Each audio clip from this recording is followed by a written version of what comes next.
তোমার কথা হবে ধরতে, তোমার কথায় আছে রোমান্টিকতার সুর। शादी मुबारक रे। কিরে, তুই এসছিস? আমার লগে কথা কম কইবা, খাইতেও ডাকবা না। আসলে যা ঘটিবার ছিল তাহা ঘটিয়া গিয়াছে, এখানে আমার কোনো হাত ছিল না রে।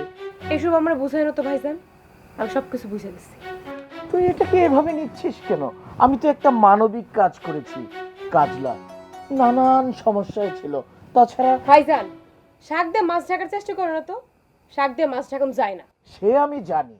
আমার আর কাজলার বিয়ে নিয়ে সারা গ্রামে হয় কানাকানি, মরুভূমিতে থাকে না কোনো পানি।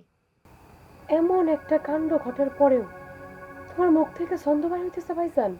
হ্যাঁ, কারণ আমি স্বভাব কবি, আমার কথাই কবিতা। আশ্চর্য মানুষ তুমি ভাইজান। তা বটে, যা ঘটে তার চেয়ে বেশি ঘটে। গ্রামের সব মানুষ তোমাকে এই কাণ্ড নিয়ে সিসি করতেছে। কি আসে যায় তাতে? কেউ কি ভাত দেয় আমার পাতে? আমি কারো খাই না পড়ি, এজন্য কারো কথা না ধরি। চুপ করো তো ভাইজান, আর একটা কথা কইবা না। আজকের পর থেকে আমি তোমার বোন না, আমার বোন বলে ডাকবা, আর আমিও তোমার ভাই বলে ডাকবো।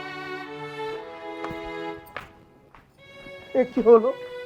আপনি মন খারাপ করেন না, আমি দেখতেছি মোনার মাথাটা একটু গরম আছে তো, একটু পরে ঠান্ডা হইলে আমি ওর লগে কথা কমো। বলো বলো, আমার একটি মাত্র বোন, আমার সাথে কথা না বললে পরে আমি তো যাব মরে।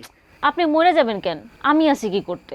হ্যাঁ হ্যাঁ, তোমার কথা হবে ধরতে, তোমার কথায় আছে রোমান্টিকতার সুর। হাতে বাজে চুরি, পায়ে নূপুর। বাসর ঘরে ঢেকে কবিতা কইলে বাইরামু কিন্তু।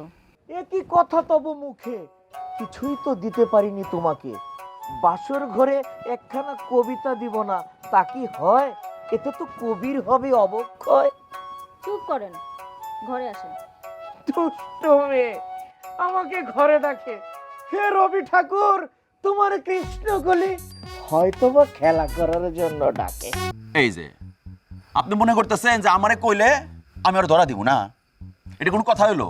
ও আমার দোস্ত না, ওরা আমি ধরা দেবো কেন? বড় ভাই, আপনি যখন বিপদে পড়ছিলেন তখন আপনি পাশে খাড়া ছিল কেটা? এই মিজান। বিপদে পাশে খাড়াইয়া অনেক প্রতিশোধ নিশোর। গ্রামের এমন কোনো লোক নাই যারা জানে না যে আমি তোর কাছে টাকা ধার নিছি। আমার তো 50-60। মানুষের উপকার করলে কেউ যে খারাপ হয়ে যায় এটা কিন্তু ভাই আমি জানি, তো কোনো চিন্তা করেন না। আপনারা আমাকে কইতেছেন না তো মিঠু বিষয়, আমি এই ঘটনা ঠিকই তদন্ত করে ছাড়বো, কারণ আমি বিশ্বাস করি মিঠু এই কাম করে পারে না। ভাই আমি আসি। খাড়া খাড়া খাড়া। আসলে তুই রাগ করছিস, বুঝছিস? রাগ করিস না ভাই। বাড়িতে পুলিশ আসছিল তো, যে মাথা আমাকে খারাপ, মাথা ঠিক নেই, বুঝছিস নাই? ও না, ঠিক আছে, আমিও তোরে ফোনে পাইতেছিলাম না তো, এই কারণে তো আপনাকে বাড়িতে এলাম। আরে আমি একটু ফোন করছি যে অনেকক্ষণ যাবো, ফোনটা বন্ধ। না অবশ্যই এই সময় ফোন বন্ধ রাখা কিন্তু ভালো। তাহলে বড় ভাই আমি যাই গা। আচ্ছা যা যা। টুটু, আব্বা, কার লোক কথা কইলি রে? ওই মিজান আসছিল মিঠুর খোঁজ খবর নেওয়ার জন্য। কষ্ট নাই তো কিছু? আরে কি কষ্ট, কষ্ট হয়েছে? আমি কইতে যাবো কিসের জন্য?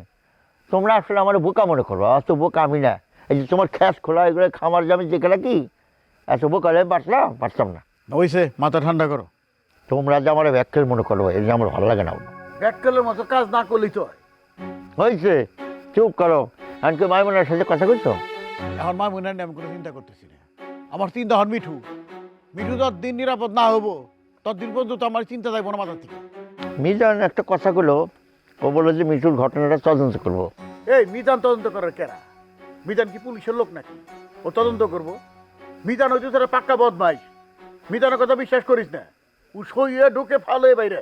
আর সেটা তো আমি জানি আব্বা, কিন্তু আমরা তো বিপদে পড়ছি। বিপদের সময় কারো না কারো বিশ্বাস তো করাই লাগবে। তাই বলে মিজানটা বিশ্বাস করবি? আচ্ছা ঠিক আছে, করলাম না বিশ্বাস, যাও। এখন আমি একটু ওই যে আইবুজির বাড়ি যাই, একটু নিজের চোখে একটু দেখে আসি। কি দেখবি? ওরে দেখার কি আছে? দেখাস নাই? আই বুদ্ধিরে দেখত, খালেকের বউ কাজলটা দেখত, নতুন করে আর কি দেখবি? আমি দেখতে যাবো না আব্বা, আমি একটা কথা শোনাতে যাবো। মোনা মিঠুনের যে খারাপ মন্তব্য করছিল তার একটু জবাব দিতে যাবো। জবাব দেওয়া না কাম নাই, আর তুই বাড়ি থাক। আচ্ছা ঠিক আছে আব্বা, আমি ওকে বাড়িতে না গেলাম, আমি একটু বাইরের থেকে ঘুরে আসি, একটু হাইজে আসি। ভাল লাগতেছে না আব্বা, বাড়ির মধ্যে আর ভালো লাগতেছে না। কি শান্তির বাড়ি আসছিলাম আমাকে, হঠাৎ করে কিরকম একটা অশান্তি শুরু হয়ে গেলো বাড়ির মধ্যে। অশান্তি কারে দিয়েছে? লিটু আর পিটুর জন্যই তো হয়েছে নাকি? আচ্ছা ঠিক আছে, কোনো দাবি যায় তাড়াতাড়ি আসিস। আচ্ছা ঠিক আছে আব্বা।